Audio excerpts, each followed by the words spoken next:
Jesus Cristo é o Senhor no céu, na terra e debaixo da terra. Ele é santo. El último sábado que estuvimos juntos, que yo pude estar aquí con los hermanos enseñando, estuvimos hablando de la niñez y la juventud del Señor. ¿Se acuerdan, hermanos, que estuvimos hablando de los apócrifos y un poco del silencio que tienen las Escrituras en relación a esa época de la vida del Señor Jesús? Y también pues estuvimos viendo un poco lo que dice las Escrituras y cómo hay muchas falacias en relación a eso. Hoy vamos a leer el pasaje siguiente, que es el pasaje que nos habla de la niñez del Señor Jesús. El único pasaje que encontramos en las Escrituras donde se nos habla de un episodio de la vida del Señor Jesús que sucedió cuando Él tenía 12 años. Entonces, bueno, vamos a leerlo y vamos a meditar varias cosas que encontramos ahí que son sumamente preciosas. Dice en el 41. Vamos a ir leyendo y vamos a ir meditando ciertas cosas. Dice: iban sus padres todos los años a Jerusalén en la fiesta de la Pascua. Y cuando tuvo 12 años, subieron a Jerusalén conforme a la costumbre de la fiesta. Bueno, este pasaje pues es muy interesante porque según la costumbre judía, la mayoría de hermanos llegan a decir que esta era la primera vez que Jesús subía a Jerusalén a la fiesta. Porque generalmente solo cuando se cumplía 12 años el niño era incluido en todo lo que eran los servicios de la ley. Es más, hay algo que se llamaba en la época que se llamaba el hijo de la ley, que era que cuando la persona cumplía 12 años, el varón especialmente, ya podía ser llevado a las fiestas y participar de las prácticas que ellos tenían. Entonces era la primera vez que Jesús subía a Jerusalén y pues imagínate, el Señor la primera vez que va a Jerusalén y todo lo que Él se encuentra, el templo, todo lo que Él ve, seguramente fue muy impactante para Él. Los judíos que vivían cerca, especialmente en Jerusalén, era obligatorio que tenían que descender a las fiestas. Especialmente, pues esa era una costumbre que tenía la familia del Señor Jesús. Y dice ahí en el 43, al regresar ellos, acabada la fiesta, se quedó el niño Jesús en Jerusalén, sin que lo supieran José y su madre. Y pensando que estaba entre la compañía, anduvieron camino de un día, y le buscaban entre los parientes y los conocidos. Parece que hubiera habido un descuido, pero eran caravanas tan grandes de familias, de aldeas completas. Generalmente los hombres iban adelante y generalmente las mujeres iban atrás. Entonces a veces la distancia era bastante entre la caravana de los hombres y la caravana de las mujeres. Entonces posiblemente José pensó que estaba con María y de pronto María pensó que estaba con José, y cuando se encontraron en el lugar donde iban a pasar la noche, se dieron cuenta que no estaba con ninguno, comenzaron a buscarse entre los parientes y se dieron cuenta que se les había quedado el niño. Eso era lo que aparentemente pasaba, pero hay cosas más de fondo que son sumamente interesantes para nosotros. Y dice, y le buscaban entre los parientes y los conocidos, pero como no le hallaron, volvieron a Jerusalén buscándole. Y aconteció que 3 días después le hallaron en el templo, sentado en medio de los doctores de la ley, oyéndoles y preguntándoles. Entonces el Sanedrín acostumbraba en los días de la fiesta, en los salones del templo, juntarse con la gente a tener ciertos momentos de la palabra donde se respondían preguntas, donde los discípulos jóvenes preguntaban y eran enseñados. Entonces, en sí el pasaje no es nada extraordinario, era como lo común de la época en esos días. Estaban los escribas, los doctos en la palabra, y las personas en esos días aprovechaban para preguntarles asuntos. Entonces, allí encontraron al Señor Jesús. Dice en el verso 47, y todos los que le oían se maravillaban de su inteligencia y de sus respuestas. Cuando le vieron, se sorprendieron y le dijo su madre: Hijo, ¿por qué nos has hecho así? He aquí tu padre y yo te hemos buscado con angustia. Entonces él les dijo: ¿por qué me buscáis? ¿No sabíais que en los negocios de mi padre me es necesario estar? Mas ellos no entendieron las palabras que les habló. Y descendió con ellos y volvió a Nazaret y estaba sujeto a ellos. Y su madre guardaba todas estas cosas en su corazón. Y Jesús crecía en sabiduría y en estatura y en gracia para con Dios y con los hombres. Entonces, bueno, vamos a comenzar desde las dos palabras del Señor que se encuentran ahí en el verso 49. Un hermano, citando este pasaje, decía que es interesante que durante los primeros 30 años de silencio del Señor Jesús, solo encontramos que Él habla dos frases, y no son dos palabras que Él habla, sino en sí son dos preguntas que Él hace.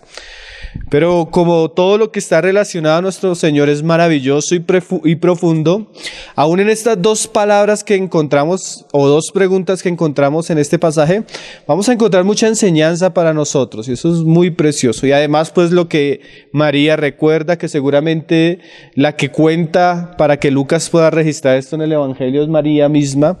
Entonces hay cosas muy preciosas acá. Entonces miremos primero que todo las dos palabras o dos preguntas que surgen de la boca del Señor Jesús, que ya nos comienzan a hablar bastante de Cristo. Dice ahí en el verso 49, cuando María le pregunta, mira lo que Él dice.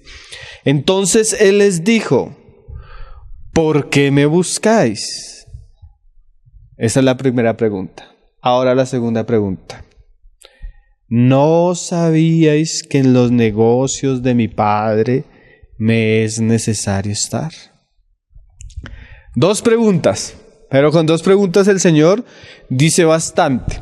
Aún Spurgeon, cuando le citaba este pasaje, decía que estas dos preguntas desarrollan un poco lo que es la profecía del carácter de Cristo. Jesús presentó ante su madre, decía el hermano, todo lo que vino a hacer al mundo, su elevada misión, su excelsa naturaleza, y descubrió su gloriosa majestad. Lutero decía de estos pasajes: este versículo es uno de aquellos versículos que son llamados nuestras pequeñas Biblias, con todo el Evangelio comprimido.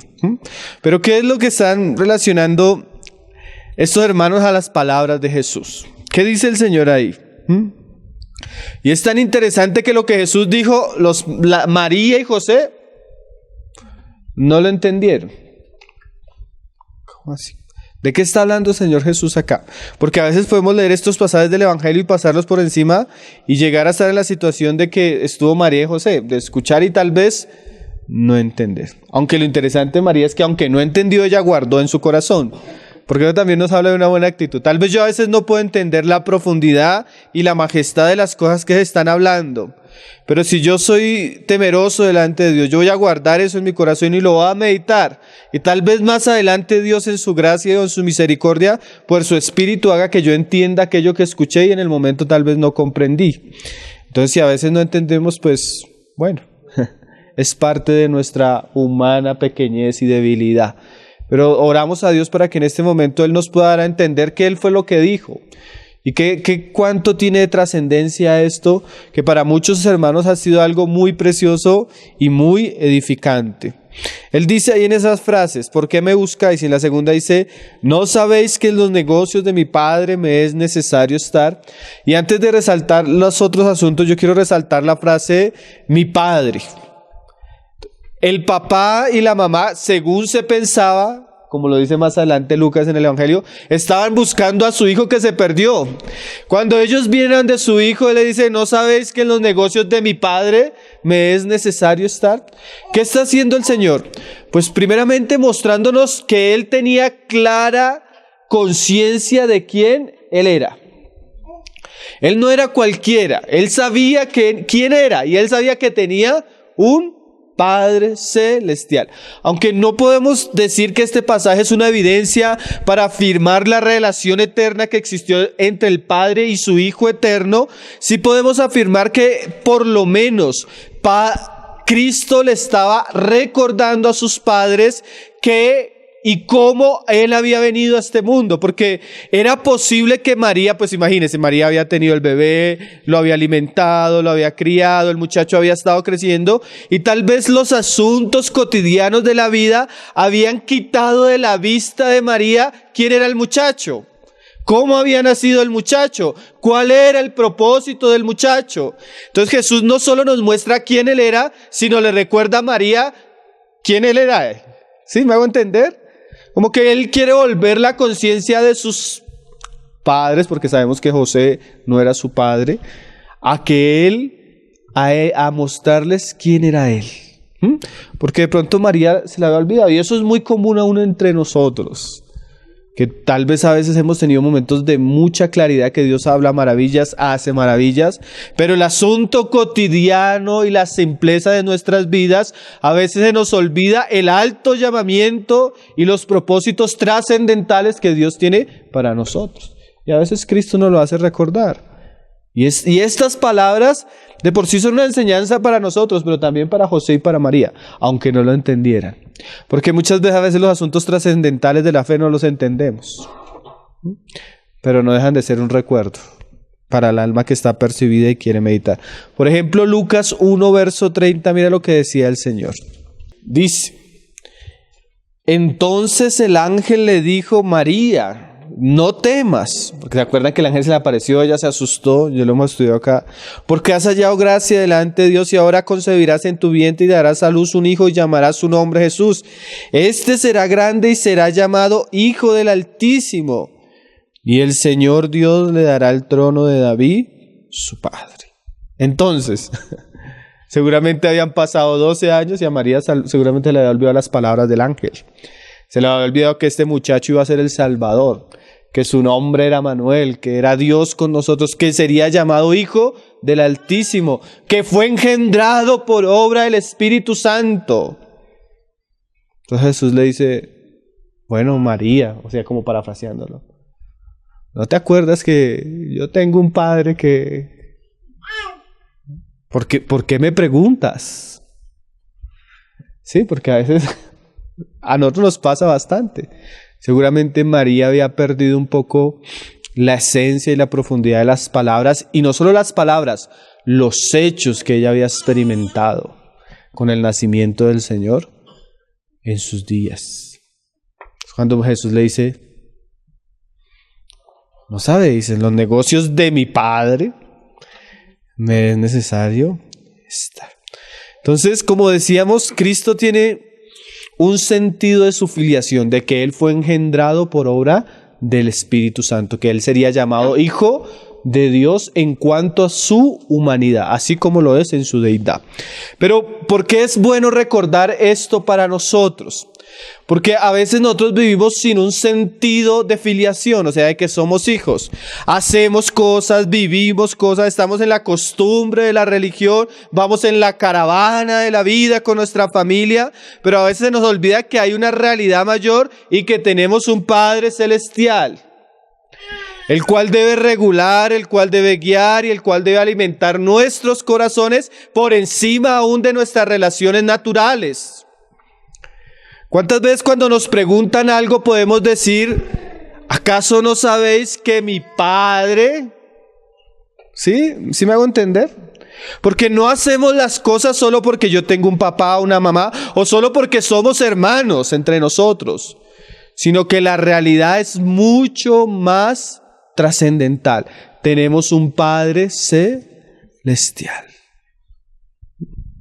Tenemos un Padre celestial.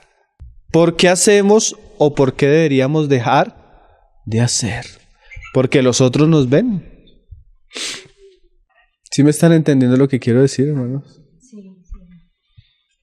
Jesús, ¿por qué te quedaste? ¿Qué has estado haciendo? O sea, ¿no tienes compasión de nosotros? Sí, pero no sabes que tengo un Padre. es esa conciencia de ser hijos la que nos debe llevar a vivir y a actuar de cierta manera. Jesús la tenía muy clara, teniendo 12 años. Y hay cristianos de 30, 40 años que no lo tienen claro. Viven como si no tuvieran un Padre celestial. Mira lo que dice Juan capítulo 5, verso 30. Por eso decíamos y por eso Spurgeon decía que estos pasajes de alguna manera son una profecía que nos habla del carácter de Cristo. ¿Cómo vivió Cristo?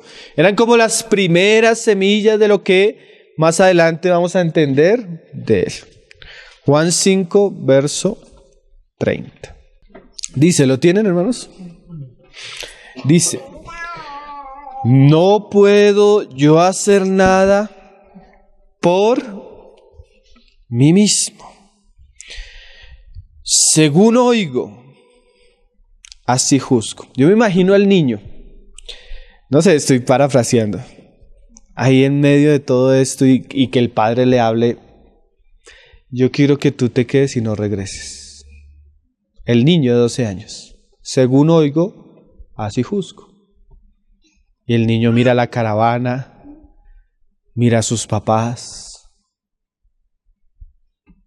Y ese sentido de obediencia y de amor a la voluntad de su padre se quedó. Ese sentido de filiación, de hijo.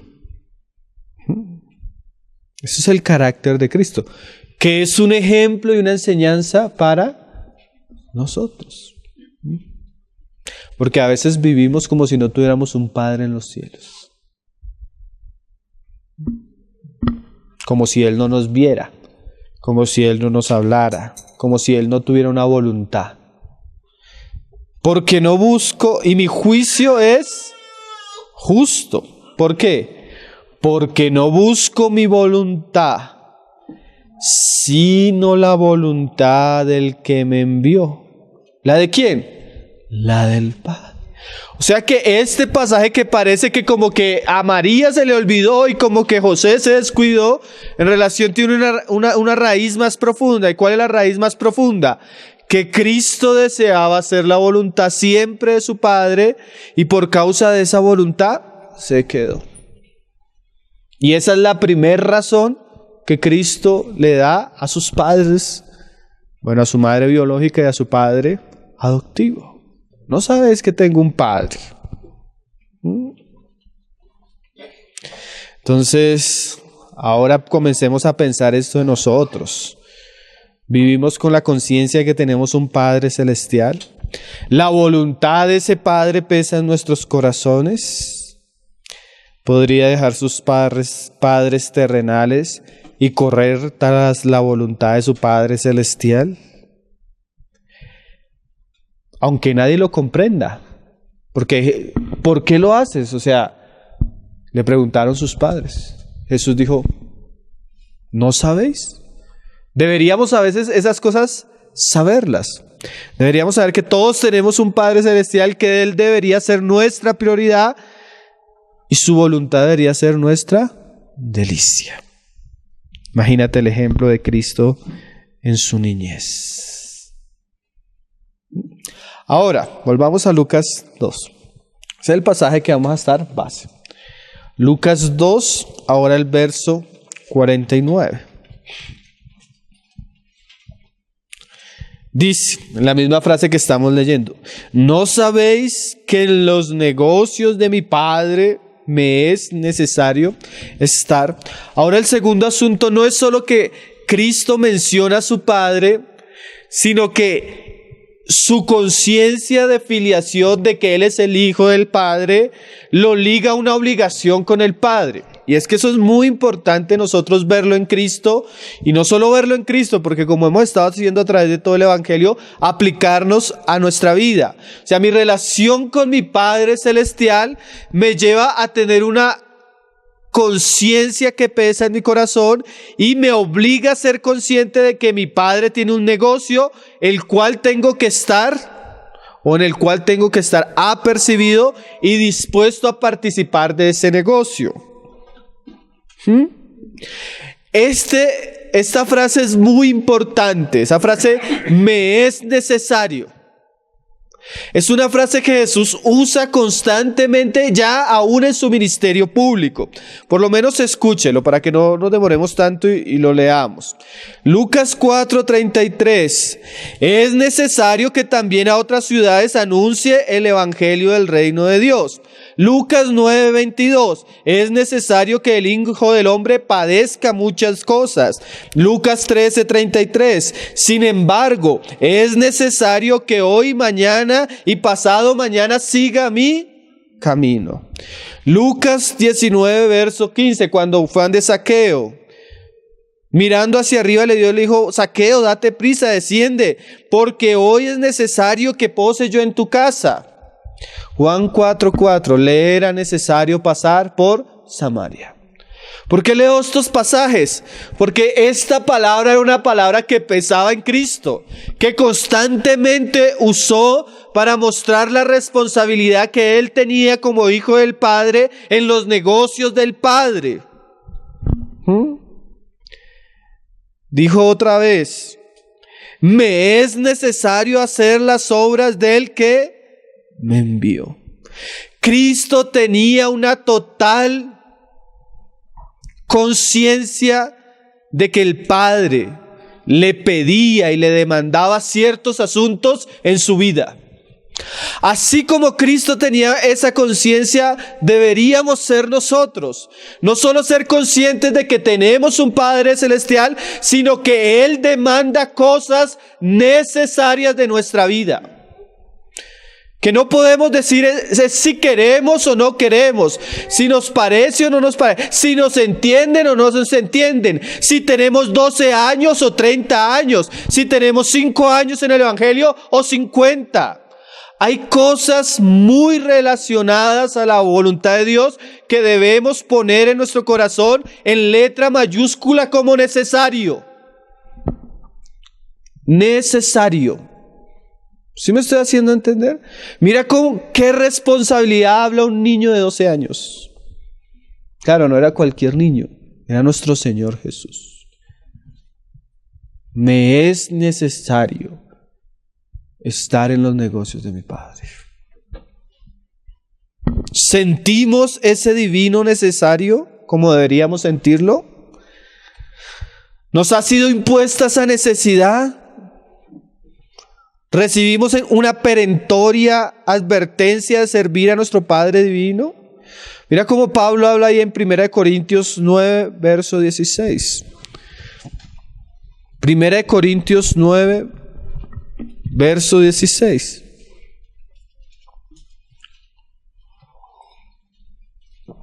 Pablo dice: pues si anuncio el evangelio no tengo por qué gloriarme, porque me es impuesta necesidad.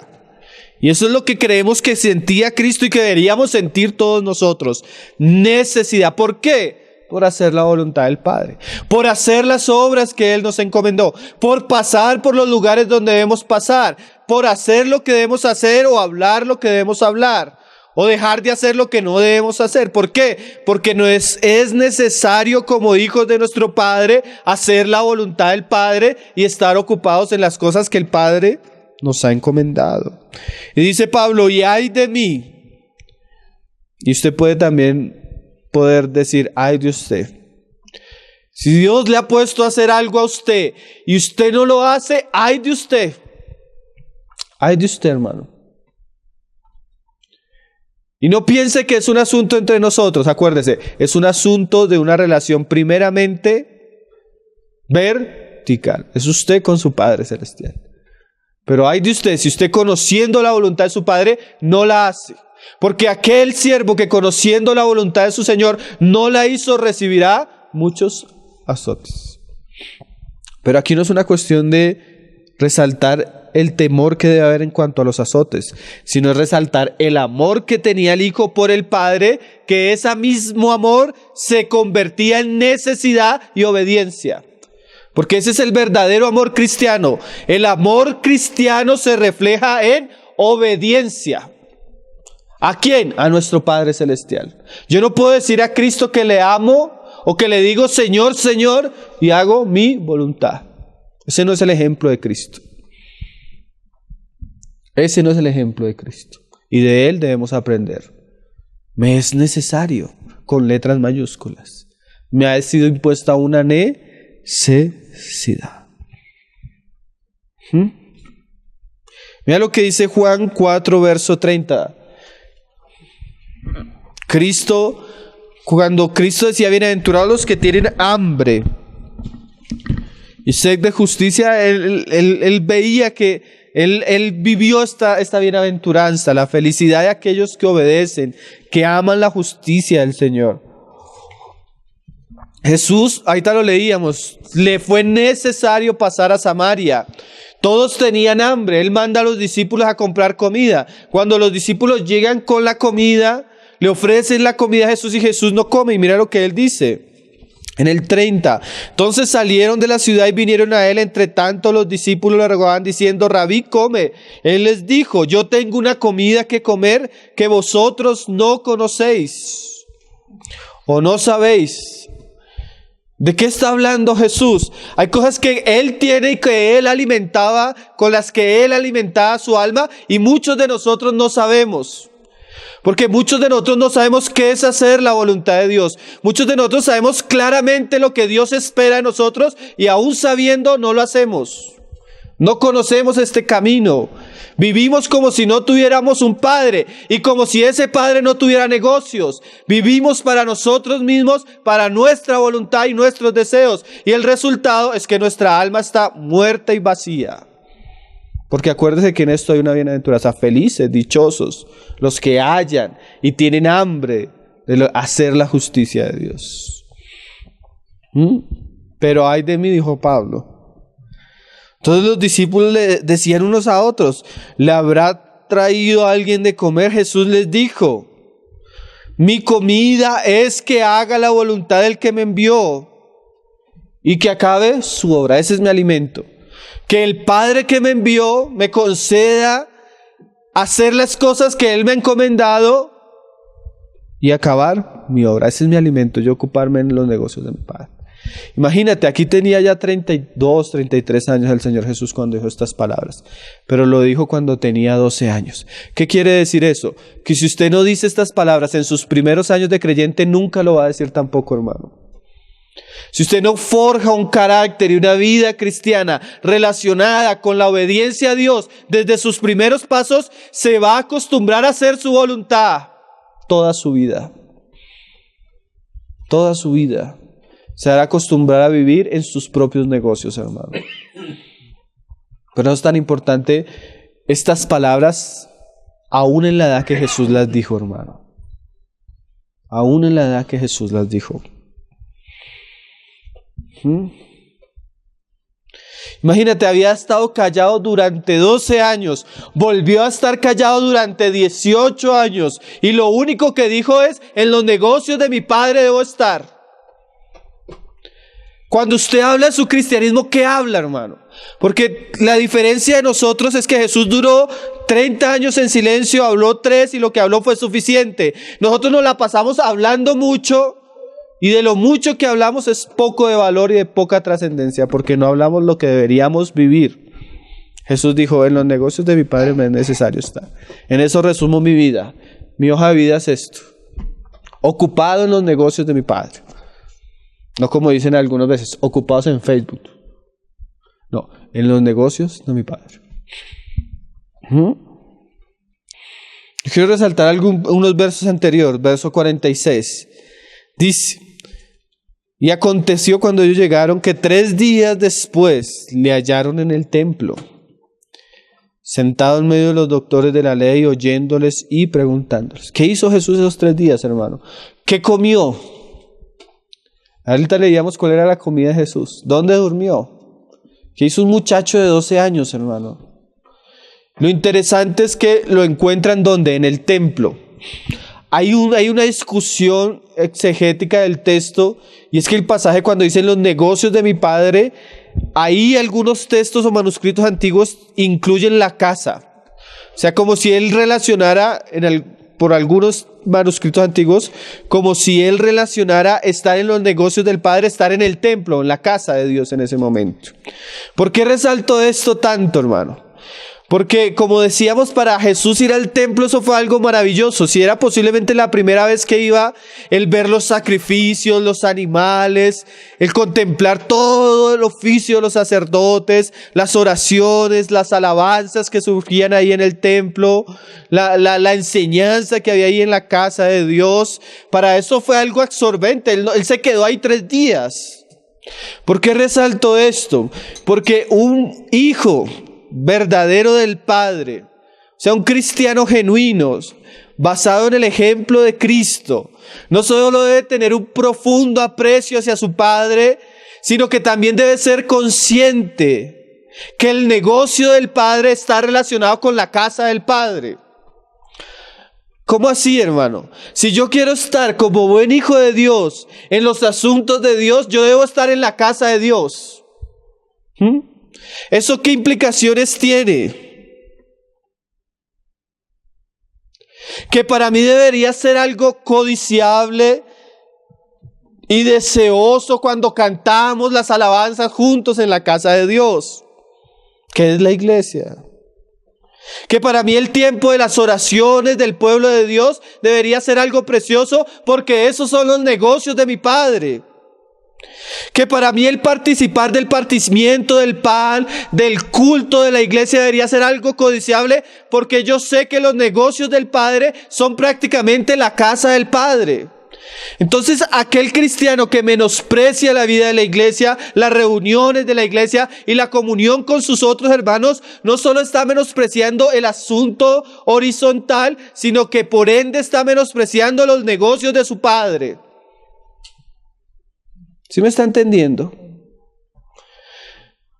Tanto fue el contemplar de Cristo en este lugar que se quedó 3 días, sin tal vez dónde dormir, dónde comer, sin las otras preocupaciones. ¿Por qué? ¿Qué había de maravilloso en este lugar? Era la casa del Padre. ¿Qué hay de maravilloso en nuestras reuniones o en la vida de iglesia, hermano? Que es la casa del Padre. Aquel que menosprecia esa realidad no ha conocido al Padre, y el amor de Dios no está en él. Aquel que prefiere ir por la carroza de sus padres, la carroza de la vida, y no se queda en Jerusalén, en la casa de su Padre, es porque no ama los asuntos del Padre. No tiene ese peso en su corazón. Preguntaba un hermano: ¿no deberíamos amar el lugar donde Dios es amado? ¿No deberíamos amar el lugar donde Cristo es predicado? ¿No deberíamos amar el lugar donde las oraciones y las alabanzas suben a nuestro Dios?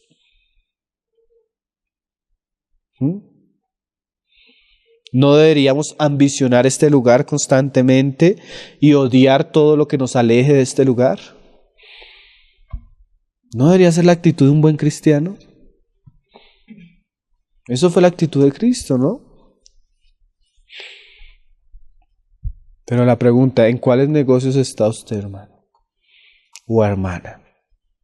Usted puede decir como decía Jesús: ¿por qué me preguntas? ¿Acaso no sabéis que en los negocios de mi Padre me es necesario esto? Pero la verdad es que la mayoría a veces de nosotros estamos en nuestros. La pregunta es: ¿por qué no estáis en los negocios de vuestro Padre? La pregunta hoy en día es al contrario. Al contrario. Mira lo siguiente. Este pasaje enseña mucho, ¿no, hermanos? Tenía 12 años, hermano. Tenía 12 años. Jesús en ese momento tenía 12 años. Y uno a veces habla con hermanos ya no de 12 años, no de 20 años. Y uno nota todavía un sentido de inmadurez en cuanto a las cosas de Dios.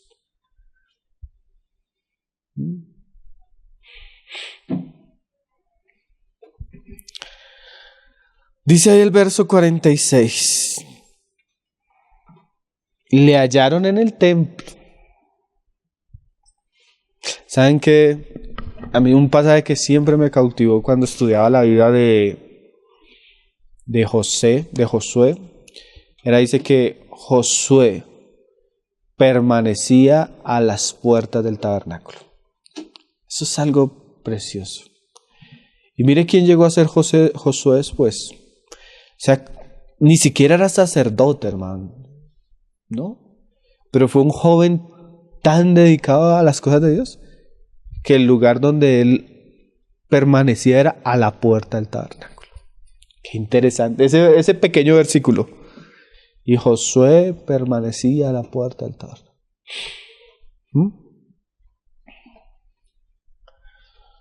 Algunos hoy en día ni de visita, una vez al año, como en las fiestas. Sentado en medio de los doctores de la ley, oyéndoles y preguntándoles. Mira cómo está Cristo. Porque a veces cuando nosotros decimos, por lo menos en este pasaje, hermano, hay muchos que van a decir, hermano, es que necesitamos estar ocupados en los negocios del Padre. Entonces, hermano, acá no estamos haciendo nada. En vez de estar escuchando enseñanzas, deberíamos estar haciendo cosas. Pero lo que muchas veces ignoran muchos es que parte del negocio del Padre es ser enseñado.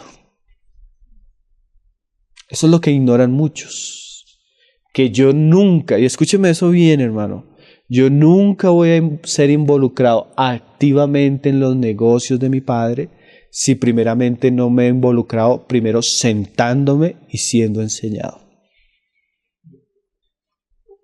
¿Sí me está entendiendo? Oye, Jesús, pero tú no estás haciendo nada. No, es que los negocios del Padre es estar ahí escuchando y preguntando. Esos son los negocios del Padre cuando Él tenía 12 años. Más adelante van a ser otros asuntos más profundos. Pero Jesús quería saber, hermano. Y Él era Dios. Pero en su humanidad Él creció y aprendió, creció en sabiduría. Y muchos cristianos deben ser conscientes de que para poder crecer en su vida espiritual, tienen que crecer en el conocimiento de la verdad. Si ellos no tienen una buena actitud hacia la palabra de Dios, si no se alimentan constantemente de los misterios y de las verdades de Cristo en su palabra, no van a crecer y tampoco van a poder ser involucrados en los negocios de su Padre.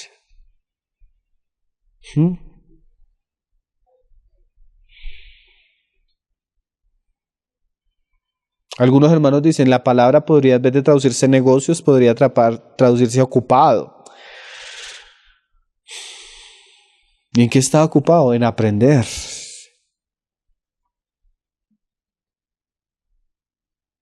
Una vez un hermano decía que un joven se le acercó, hermano, es que tengo muchos deseos de servir a Dios.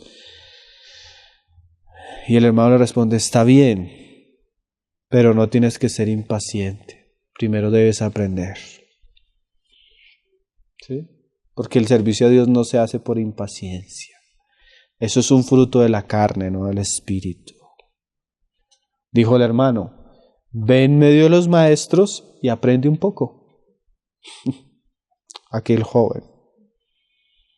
Otro hermano dijo, no puedes enseñar nada, pues no sabes nada. Ande y aprende antes de que comiences a enseñar.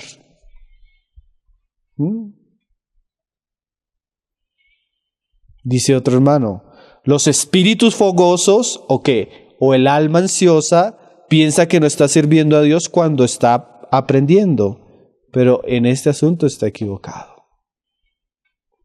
O sea, yo pienso, porque a veces venimos de un cristianismo tan activista que si no estoy corriendo tras obras, no le estoy sirviendo a Dios. Pero a veces la obra de Dios comienza aprendiendo. Un ciego no puede guiar a otros ciegos. A veces hablamos del fruto de la necedad, el fruto prematuro de la necedad. Entonces yo no necesito leerles la historia de Marta y María, ¿sí se acuerdan? Marta afanada y turbada haciendo muchas cosas. Pero ¿qué le dijo el Señor a quien aplaudió a María? ¿Por qué? Porque María escogió la parte que no les sería, el tiempo en la palabra nunca nos será quitado. Pero también así como hay cosas despreciables y aborrecibles, es el servicio sin conocimiento. ¿Por qué? Porque cuando yo ofrezco un servicio de Dios sin conocimiento, estoy ofreciendo fuego extraño en general. El problema en el cristianismo a veces no es que los hermanos no estén ocupados, es que gran parte de lo que hacen es fuego extraño. ¿Por qué? Porque no hay conocimiento.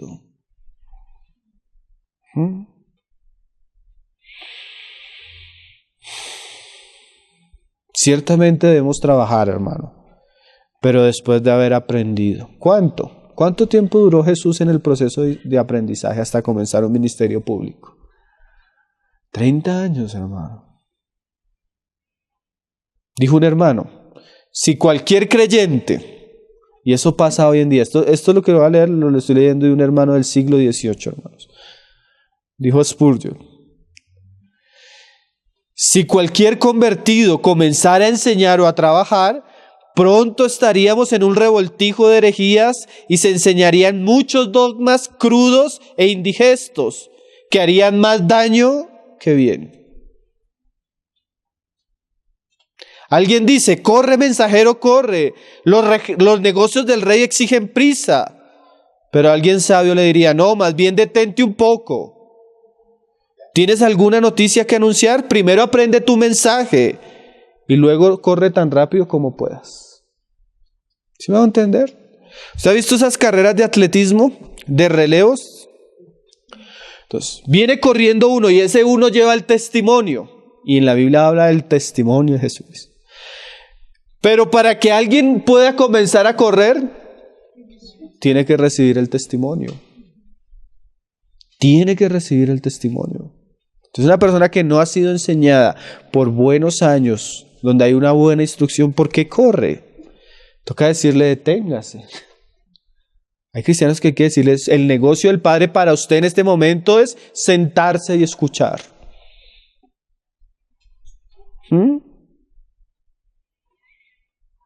Tiene que haber un tiempo para aprender, hermanos. Eso nos lo enseña Jesús mismo. Él es un ejemplo para las personas ágiles que escasamente esperan. Imagínate esto. Jesús esperó 30 años y es un ejemplo para aquellos que no pueden esperar 30 minutos.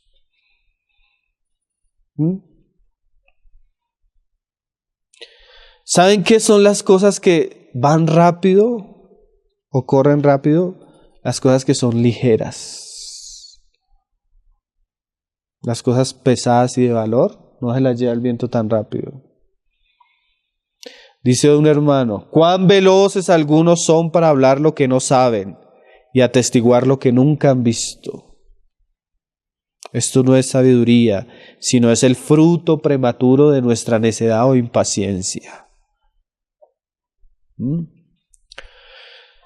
¿Por qué es tan importante la enseñanza? Esto debemos resaltarlo bastante, hermanos, porque realmente es una de las... Si no hay un buen discipulado, si no hay un buen entrenamiento bíblico, si no hay una buena preparación, lo que hagamos aún para Dios va a ser un fracaso. Pero miren, hermanos, decía un hermano, nosotros debemos tomar estos tiempos como tiempos de adoración a Dios. ¿Cómo así, hermano? Los tiempos de la palabra deben ser tiempos de adoración a Dios. ¿Por qué?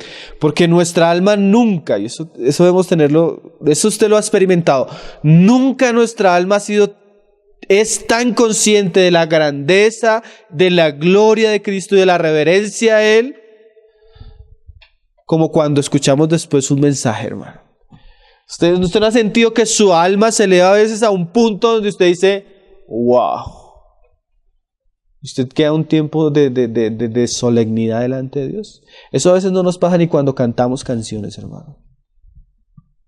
Pero a veces cuando la palabra llega como un bombazo a nuestra alma se eleva profundamente a Dios mismo.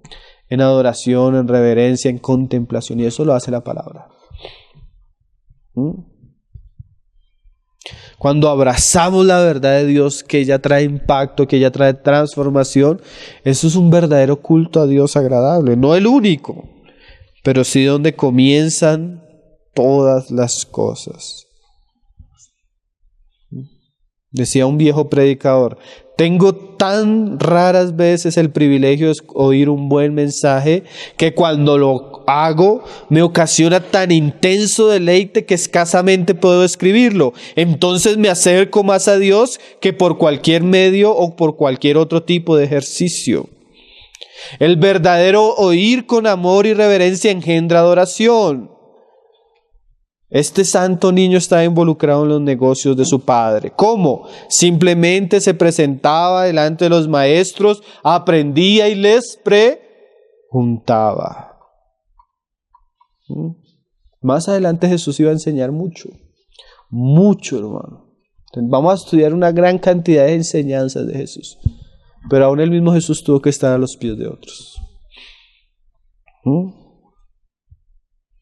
Cierto es lo que uno encuentra en el libro de pasar de Deuteronomio a Josué. ¿Qué se dice de Josué? Que para ser Josué siervo de Dios, ¿qué dice el pasaje? Fue primero siervo de Moisés. ¿Qué quiere decir eso? Que para poder Josué servirle a Dios, tuvo que estar primero a los pies de Moisés. Eso es muy cierto, hermano. Jesús nos lo enseña. Porque ¿qué pasa de un servicio que no ha pasado por una buena instrucción bíblica? Dice un hermano: nosotros somos insuficientes, deficientes y débiles. Por demás echamos espuma por la boca hablando demasiado, antes que absorbiendo la verdad en lo íntimo de nuestra alma. ¿Sí entendió lo que dice el hermano? Dice: recuerde que la buena sustancia no puede salir de ustedes si nunca ha entrado a ustedes. Y si no tienen tiempo para recibir sustancia, la sustancia que sale de ustedes será de escaso valor, o espuma en la boca. Mira cómo habla el Señor ahí en Juan 15, verso 15.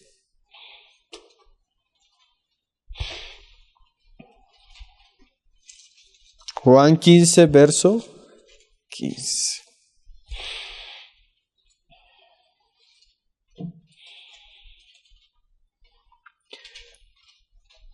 Verso 15. Ya no os llamaré siervos, porque el siervo no sabe lo que hace su Señor, pero os he llamado amigos. Y mira esta frase: porque todas las cosas que oí de mi Padre. Mira esa frase: todas las cosas que oí de mi Padre. O sea, que parte del negocio del Padre es que podamos oír todas sus cosas. ¿Se acuerdan de lo que hablábamos un domingo, hermanos? Sangre en él de la oreja derecha, oídos consagrados. Oídos consagrados. Y Jesús decía ahí: porque todas las cosas que oí de mi Padre os las he dado a conocer. O sea que aún después de estos 12 años el Señor duró 18 aprendiendo para poder llegar a ser el ejemplo de grandes y pequeños de sus siervos. Volvamos a Lucas 2:50, hermanos. Ay, Señor. 2:50. Mas ellos no entendieron las palabras que les hablo. Se puede decir que de este pasaje lo que se decía de los profetas, que ellos hablaban pero no entendían, porque era para nosotros. O sea, este pasaje, hermano, que fue para que nosotros entendamos. Podamos ver el carácter de Cristo, la gloria de Cristo. Se dice de Alejandro Magno que una vez vinieron unos embajadores persas para hablar con el padre Alejandro. Entonces comenzaron a hablar de esto, pero Alejandro, siendo muy niño, se les acercó y les decía: sea, en vez de preguntarles cómo eran los palacios de los persas, la moneda de los persas, él comenzó a preguntarles, ¿cómo es el ejército persa? ¿Cuáles son sus técnicas de batalla? ¿Cómo se alinean cuando van al combate? Entonces decía un hermano hablando de Alejandro y comparándolo con este pasaje. El pequeño Alejandro en su corazón ya tenía el grande Alejandro, el guerrero. Cierto es que esto también se puede aplicar en Cristo. El pequeño Jesús de 12 años ya tenía en su carácter, en su corazón, las huellas de un carácter ejemplar para nosotros. Ahí pequeño, pero ya hablando de las cosas grandes. ¿De qué hablamos nosotros, hermano? ¿En qué estamos ocupados? ¿Cómo estamos viviendo? Porque podemos tener 12 años, ser pequeños en la fe todavía, pero de lo que estemos hablando, de lo que haya en nosotros, eso esconde lo que seremos años siguientes, hermano. Como les decía, ese engaño a veces de que comienza un nuevo año, entonces este sí es el año de la victoria, este sí es el año, este año sí, no, hermano.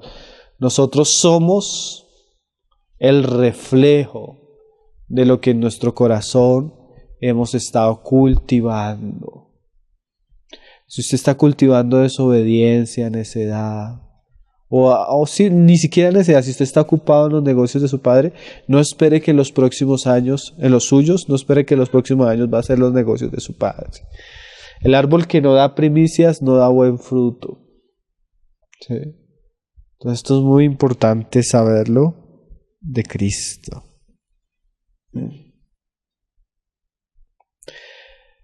Usted, como Alejandro, ¿usted presentía que usted va a pelear las batallas?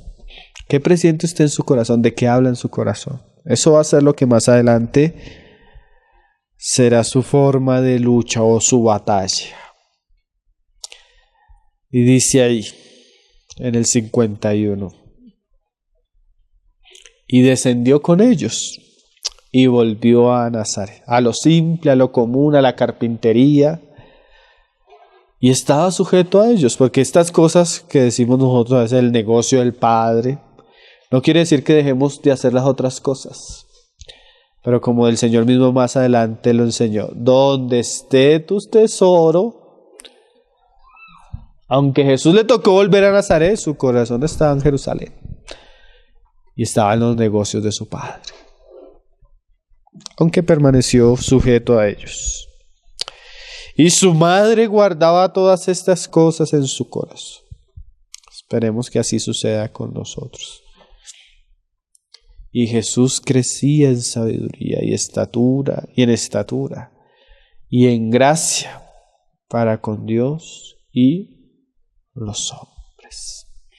Entonces, hermano, hoy hablamos un poco de las palabras de nuestro Señor Jesús a los 12 años. Esto es una gran enseñanza o debería ser una gran enseñanza para nosotros. Vamos a orar para terminar esta parte, para que los hermanos puedan, según lo que el Señor les haya hablado también a ellos, compartirlo y lo mutualizamos un momento antes de terminar nuestra reunión. Padre, te damos gracias, Señor. Te damos gracias porque tu palabra realmente es preciosa, Señor. Tu palabra realmente es de un valor incalculable. Y es útil y eficaz y viva, Señor. Tu palabra no es una palabra muerta, Señor. Tu palabra es viva, Señor. Y tan apropiada para nuestra alma, Señor. Tan apropiada para nuestra necesidad, Señor. Nosotros no nos imaginamos, Señor, cuán bueno, Señor, es para nuestra alma lo que tú nos hablas, Señor, cada vez que nos reunimos. Ayúdanos a guardar estas cosas en nuestro corazón y aún a meditarlas, aún la meditación que vamos a tener ahora juntos, Señor. Que sea una meditación en torno a ti, donde tú nos hables a través de la boca de cada uno de nuestros hermanos. Donde tú confirmes lo que tu Espíritu nos ha venido hablando a cada uno de nosotros. Gracias por estos tiempos, Señor, que podemos juntos sentarnos a tu palabra, Señor. Pon esta necesidad cada vez más apremiante en nuestros corazones, Señor, de podernos sentar y aprender y preguntar, Señor. Que podamos crecer delante tuyo en sabiduría, en gracia y aún delante de los hombres, Padre. Tú nos has dejado ejemplo, Señor. Siendo quien eras, tú nos dejaste ejemplo a cada uno de nosotros para que te sigamos tus pisadas, Señor. Nos encomendamos a ti, Padre. En el nombre de tu Hijo Jesús. Ao leão de Judá.